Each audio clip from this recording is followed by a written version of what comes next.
नमस्कार प्यारे अभ्यर्थियों, स्वागत है आपका फिर एक ऑनलाइन क्लास में। अभ्यर्थियों, जो भी विद्यार्थी कक्षा 9th में अभ्यर्थियों पढ़ रहा है, कक्षा 9th में अभ्यर्थियों उनका अभ्यर्थियों 1 मई को जो हिंदी का पेपर होने वाला है, हिंदी का पेपर अभ्यर्थियों याद रखना इम्पोर्टेंट होने वाला है। क्योंकि अभ्यर्थियों इसमें हम जो आपके एग्ज़ाम में आने वाला है, जो आपके बोर्ड एग्ज़ाम में कल सुबह आपका जो एग्ज़ाम होगा 1 मई को अभ्यर्थियों सेम टू सेम क्वेश्चन आपको देखने को मिलने वाले हैं।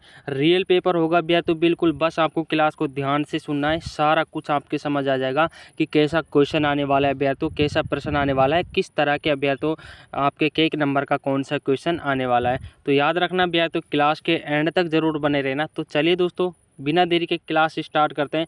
पहला क्वेश्चन अभ्यर्थियों आपसे पूछा जाएगा कि निम्नलिखित अपठित गद्यांश को ध्यानपूर्वक पढ़कर पूछे गए प्रश्नों के उत्तर लिखिए अभ्यर्थियों। तो इसमें आपसे जो 4 क्वेश्चन पूछे गए अभ्यर्थियों, 4 नंबर का ये क्वेश्चन होने वाला है अभ्यर्थियों। जो पहला नंबर है, हर क्वेश्चन आपका 1 नंबर का होने वाला है। याद रखना अभ्यर्थियों, ध्यान से जरूर देख लेना, क्योंकि अभ्यर्थियों सेम टू सेम आपको एग्जाम में देखने को मिलेगा। तो अभ्यर्थियों मैं सीधे आपको आंसर बता रहा हूँ, पैराग्राफ आपके सामने अभ्यर्थियों, इसको पढ़ने में हम टाइम वेस्ट नहीं करेंगे, आपको सीधा आंसर बताएंगे अभ्यर्थियों, सीधा आंसर बताएंगे। बस आपको एग्जाम में छाप कर आने, आपको एज इट इज क्वेश्चन देखने को मिलने वाले। आधुनिक युग में सौंदर्य की स्थिति कैसी मानी गई है? तो कैसी मानी जाती है अभ्यर्थियों आधुनिक युग में? तो पहले का आंसर है अभ्यर्थियों प्रकृति, पृथ्वी, मस्तिष्क या अभ्यर्थियों सौंदर्य चेतना। जो भी विद्यार्थी ऑप्शन डी को लॉक करके आए अभ्यर्थियों, पूरा क्वेश्चन पूरा नंबर आपको दिया जाएगा। याद रखना सौंदर्य चेतना। दूसरे क्वेश्चन की बात कर लेते हैं कि आज का कवि सौंदर्य का दर्शन किन चीज़ों में करता है अभ्यर्थियों? तो कौन सी चीज़ों में किया करता है अभ्यर्थियों? दोस्तों अंतरों में, उपवन में, रेगिस्तान में या प्रत्येक वस्तु में? तो अभ्यर्थियों प्रत्येक वस्तु में करता है। याद रखना सेम टू सेम आपको एग्जाम में छाप कराने, बस क्लास को अंत तक जरूर देख लेना। फुल नंबर अभ्यर्थियों आपके आने वाले हैं और पहले में आपके ऑप्शन दे हो जाएगा सौंदर्य चेतना अभ्यर्थियों, याद रखना। बात कर लेते हैं तीसरे क्वेश्चन की।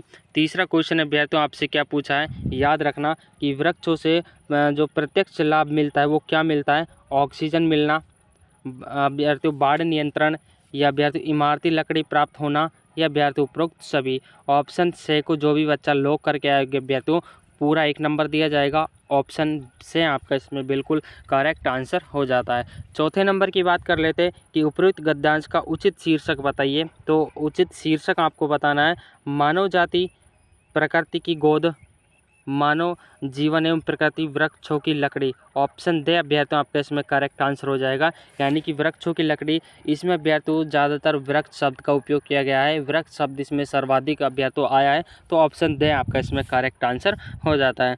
बात कर लेते हैं अभ्यर्थियों आगे आपका जो क्वेश्चन पूछा जाएगा, निम्नलिखित अपठित गद्यांश को ध्यानपूर्वक पढ़कर दिए गए क्वेश्चनों के आंसर। ये भी अभ्यर्थियों आपको गद्यांश दिया हुआ है, इसको पढ़कर अभ्यर्थियों आपसे 4 क्वेश्चन पूछे जाएंगे।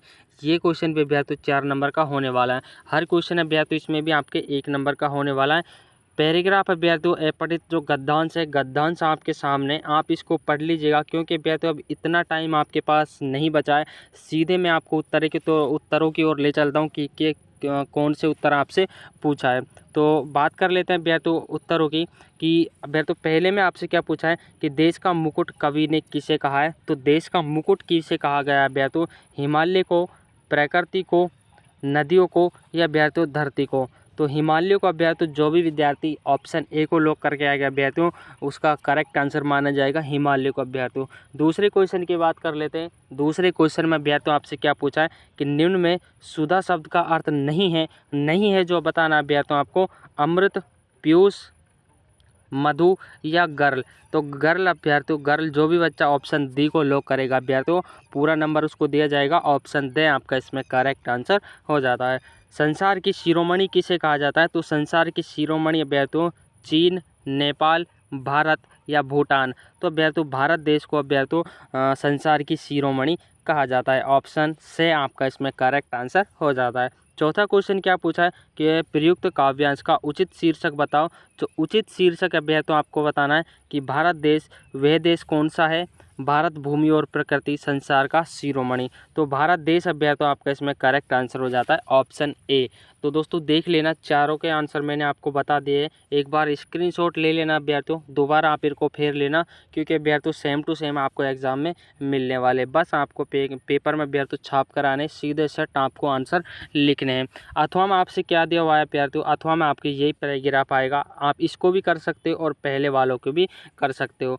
तो बस दोस्तों मैंने आपको पहले वाले का आंसर भी बताया है और दूसरे वाले के भी मैं आपको बता देता हूँ। जौन सा आपको अच्छा लगे अभ्यर्थियों आप उसको कर देना। दूसरे में अभ्यर्थियों क्या पूछा गया आपसे कि अभ्यर्थियों हमें किसे अपना दोस्तों अभ्यर्थियों सर्वस्व अपहरण करना चाहिए। तो अभ्यर्थियों इसमें आपका करेक्ट आंसर ऑप्शन से हो जाता है कि मानवता के पक्षधर को अभ्यर्थियों अपना जो अभ्यर्थियों सर्वस्व अपहरण है वो करना चाहिए। ऑप्शन से आपका इसमें करेक्ट आंसर हो जाता है। दूसरा क्वेश्चन आपसे इसमें क्या पूछा अभ्यर्थियों कि प्रयुक्त काव्यांश में कवि क्या करने की प्रेरणा दे रहा है। तो क्या करने की प्रेरणा दे रहा है अभ्यर्थियों, कांवर बनने की अभ्यर्थियों, ठोकर खाने की अभ्यर्थियों, पुरुषार्थी बनने की अभ्यर्थियों, पुरुषार्थी बनने की, या अभ्यर्थियों माथा पटकने की। तो ऑप्शन से अभ्यर्थियों, ऑप्शन से आपका इसमें करेक्ट आंसर हो जाएगा, यानी कि अभ्यर्थियों पुरुषार्थी बनने का काव्यांश में अभ्यर्थियों कवि के द्वारा संदेश दिया गया है। अगला क्वेश्चन अभ्यर्थियों कि आत्मसमर्पण शब्द में कौन सा समास है अभ्यर्थियों।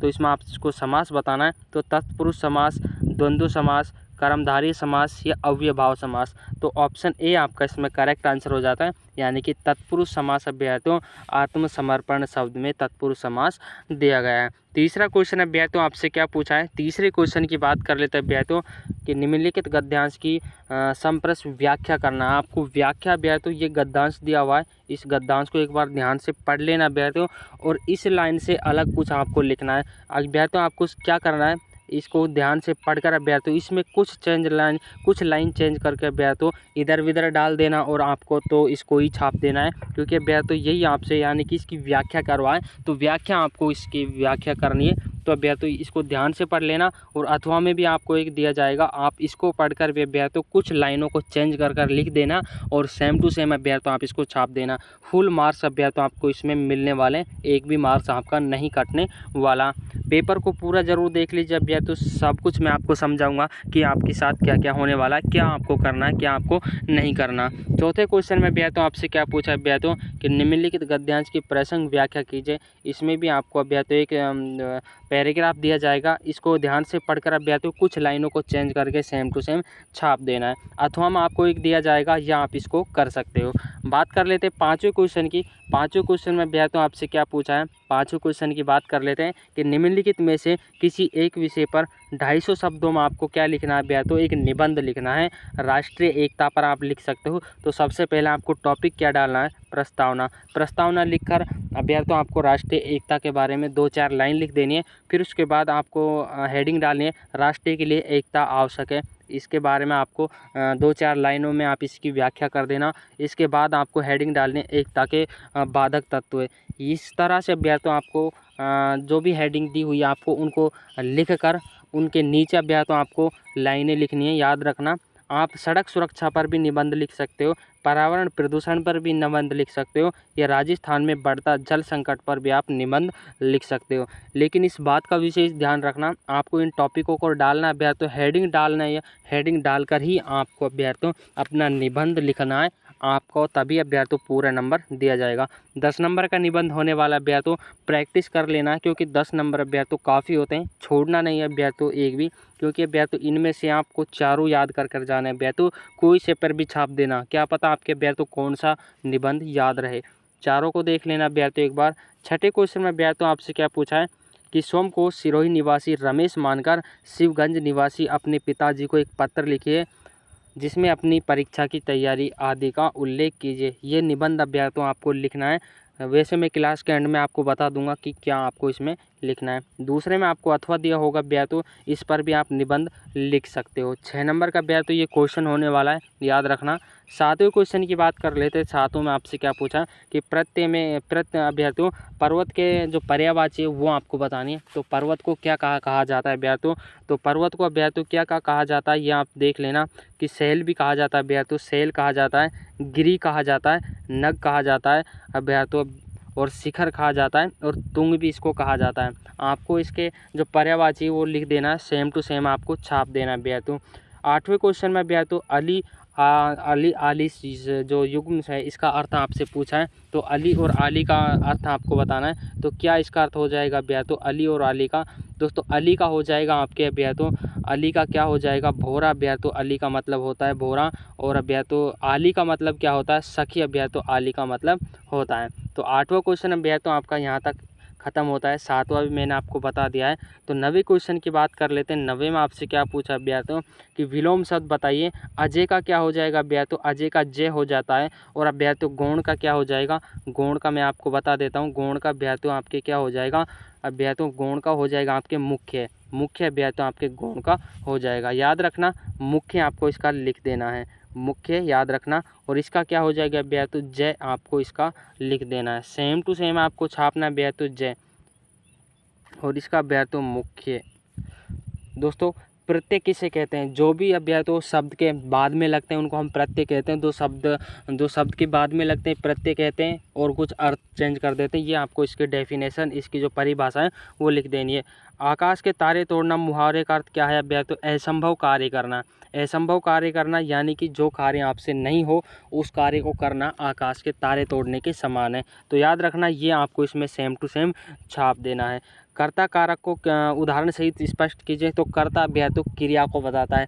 कर्ता क्या बताता है भैया? तो क्रिया को बताता है। यानी कि भैया तो राम ने रावण की हत्या की, राम ने रावण की हत्या किया भैया। तो ये भी आप इसमें छाप, ये भैया तो आपका जो क्रिया है उसके जो भैया तो उसको बताता है कि यह क्या करता है। तो इसको आप छाप देना। अगला क्वेश्चन आपसे क्या पूछा है कि कार्य, दोस्तों वाक्य कितने प्रकार के होते हैं? तो वाक्य अभ्यास तो आपको बताने 3 प्रकार के वाक्य होते हैं। वाक्य अभ्यास तो पहला वाक्य आपके हो जाएगा सरल वाक्य। सरल वाक्य आप इसको लिख सकते हैं। दूसरा अभ्यास तो आपके संयुक्त वाक्य। संयुक्त वाक्य अभ्यास तो आप इसको लिख देना। और तीसरा क्या हो जाएगा अभ्यास? तीसरा आपके जो मिश्र वाक्य है। तीसरा आपके मिश्र वाक्य। याद रखना अभ्यास तो तीनों मैंने आपको बता दिया है, तीनों को याद रखना। सेम टू सेम बस आपको छाप देना है। क्लास को एंड तक ज़रूर देख लेना क्योंकि पूरा पेपर हम देखने वाले हैं, सबका आंसर आपको मिल जाएगा भैया। तो वाक्य कितने प्रकार के होते हैं ये क्वेश्चन हो गया है। निम्न प्रश्नों के सही उत्तर का चयन कीजिए। तो सही उत्तर का चयन आपको भैया तो करना है। तो 14वें क्वेश्चन में भैया तो आपसे क्या पूछा है भैया? तो कुची कुची का अर्थ क्या है? तो बचाओ बचाओ। कुची कुची का अर्थ क्या हो जाएगा भैया? तो बचाओ बचाओ इसका अर्थ हो जाएगा। याद रखना, कुची कुची का अर्थ भैया तो बचाओ बचाओ हो जाता है। सालिम अली थे, तो सालिम अली क्या थे? तो इसमें आपका करेक्ट आंसर प्रकृति विज्ञानी भैया तो ऑप्शन बे को लॉक कर दिया जाए भैया। तो ऑप्शन बे को जो भी विद्यार्थी कर आएगा पूरा नंबर अभ्यास तो उसको दिया जाएगा। ईश्वर का निवास स्थल क्या है? तो ईश्वर का निवास स्थल अभ्यास तो आपको बताना है मानव हृदय, मंदिर, मस्जिद, तीर्थ स्थल या अभ्यास तो काबा, कैलाश। ऑप्शन ए आपका इसमें करेक्ट आंसर हो जाता है, यानी कि मानव का हृदय ईश्वर का निवास स्थल है। चौथा क्वेश्चन आपसे क्या पूछा कि गांव के खेत में दूर दूर तक कोयल हरियाली फैली होती है। तो कोमल हरियाली कब फैली होती है भैया? तो किस तरह फैली होती है? तो इसमें आपका बे ऑप्शन करेक्ट आंसर हो जाएगा, यानी कि भैया तो मखमल की तरह भैया तो फैली होती है। तो ऑप्शन बे आपका इसमें right answer. Correct answer option बे। पांचवें क्वेश्चन में इस जल प्रलय में नामक पाठ के लेखक कौन है? इंपॉर्टेंट है, स्टार लगा के रखना। ऑप्शन ए आपका इसमें करेक्ट आंसर हो जाएगा, यानी कि जो फणेश्वर नाथ रेणु हैं वो अभ्यास तो इस जल प्रलय जो नाम का पाठ है उसका अभ्यास तो लेखक है फणेश्वर नाथ रेणु। यहाँ तक अभ्यास तो आपके जो 14 नंबर के क्वेश्चन थे अभ्यास तो 14 क्वेश्चन आपके खत्म होते हैं। 15वें क्वेश्चन में आपसे क्या पूछा है? तो याद रखना 15वें क्वेश्चन में अभ्यास तो आपसे क्या पूछा है कि निम्नलिखित अति लघुतरात्मक प्रश्नों के उत्तर आपको देने हैं। तो इसमें आपसे पूछा है कि 2 बेलों की कथा नाम पाठ में बेलों के क्या नाम थे? तो बेलों के नाम आपको बताने हैं। तो एक का नाम तो अभ्यास तो क्या था? एक का नाम तो आपके भोला हो जाता है, भोला। तो दोस्तों सॉरी, पहले का नाम तो आपका एक का नाम तो हो जाता है भैया तो हीरा और दूसरे का नाम क्या हो जाता है भैया तो मोती। दूसरे का नाम आपके मोती हो जाता है। याद रखना दोनों के नाम बेलों के नाम है। ये आपके जो पाठ है भैया तो इसमें बेलों के नाम है। दोनों को सेम टू सेम आपको पेपर में छाप देना है। दूसरा क्वेश्चन है भैया तो आपसे इसमें क्या पूछा है कि मानव ईश्वर को कहाँ कहाँ ढूंढता है? तो मानव ईश्वर को कहाँ कहाँ ढूंढता है? मंदिर अभ्यास तो मंदिर में, मस्जिद में अभ्यास तो मस्जिद में भी अभ्यास तो ढूंढता है। पर्वत अभ्यर्थी, पर्वत चोटियाँ, अनेक जगह इंसान जो ईश्वर है उसको ढूंढता है। तो ये आपको छाप देना है। तो अगला क्वेश्चन, तीसरा क्वेश्चन आपसे क्या पूछा है कि सामंती संस्कृति किससे संबंधित थी? तो जागीरदार अभ्यर्थियों, जागीरदार और अभ्यर्थियों आपके क्या थे? जागीरदार और अभ्यर्थियों। और दूसरा अभ्यर्थियों आप इसमें कर देना जमींदार, जमींदार अभ्यर्थियों। तो दोनों को लिख देना। ये आपके जो सामंत संस्कृति थे इससे संबंधित थे। अगला क्वेश्चन जो चौथा क्वेश्चन में उसमें आपसे क्या पूछा है कि कवि ने काले रंग को किसका प्रतीक बताया अभ्यर्थियों? तो कवि ने जो काला रंग है अभ्यर्थियों उसको किसका प्रतीक बताया अभ्यर्थियों? तो बुरे समय का अभ्यर्थियों, बुरे समय का यानी कि दुख का प्रतीक उसको बताया है। याद रखना। अगला क्वेश्चन क्या पूछा है कि लेखिका उर्दू और फारसी क्यों नहीं सीख पाई? तो अभ्यर्थियों उसको, लेखिका को उर्दू और फारसी में कोई रुचि नहीं थी अभ्यर्थियों। याद रखना, उसको कोई रुचि नहीं थी। इसमें आप लिख दीजिएगा कि रुचि नहीं थी, रुचि नहीं थी अभ्यर्थियों। लेखिका की कोई रुचि नहीं थी उर्दू और फारसी सीखने में। आप इसको सेम टू सेम बस आपको छापना है। आपके क्वेश्चन अभ्यर्थियों 10 नंबर के दिए हैं। अब बात कर लेते हैं जो 16वां और 17वां क्वेश्चन है, इसके अभ्यर्थियों आप स्क्रीनशॉट ले लेना क्योंकि क्लास काफ़ी लंबी हो चुकी है अभ्यर्थियों। स्क्रीनशॉट लेकर अभ्यर्थियों इन क्वेश्चनों को आपको देखना है, स्टार लगा लेना अभ्यर्थियों। बुक से एक ढूंढ कर अभ्यर्थियों इन क्वेश्चनों को आपको पढ़ना है। 15 नंबर और 20 नंबर ये क्वेश्चन अभ्यर्थियों, 35 नंबर के क्वेश्चन अभ्यर्थियों आपके शेष रह गए। इनको आपको बुक में से ढूंढकर पढ़ना ही है अभ्यर्थियों। याद रखना, इंपॉर्टेंट क्वेश्चन है। तो दोस्तों क्लास आपको कैसी लगी अभ्यर्थियों? जब तक आपका 9वीं कक्षा का एग्ज़ाम नहीं हो जाते रोज़ आपको एक क्लास दी जाएगी जब तक आपका एग्ज़ाम ख़त्म नहीं हो जाता। बस वीडियो को एक लाइक ज़रूर करके जाना और एक कमेंट में अभ्यर्थियों ज़रूर बताना कि आप कहाँ से क्लास को देख रहे हो। ये कमेंट और ये 2 कमेंट अभ्यर्थियों आपको करना है। एक तो लाइक का करना है और क्लास को आप कहाँ से देख रहे हो, ताकि अभ्यर्थियों पता चले कि क्लास कहाँ तक पहुँच रही है। मिलते हैं अभ्यर्थियों अगली क्लास में, तब तक के लिए जय हिंद साथियों। जो भी बच्चा बताएगा कि मैं क्लास को कहाँ से देख रहा हूँ तो अभ्यर्थियों उसका नाम कमेंट बॉक्स में लिया जाएगा, क्लास में लिया जाएगा। मिलते हैं अगली क्लास में, तब तक के लिए जय हिंद साथियों।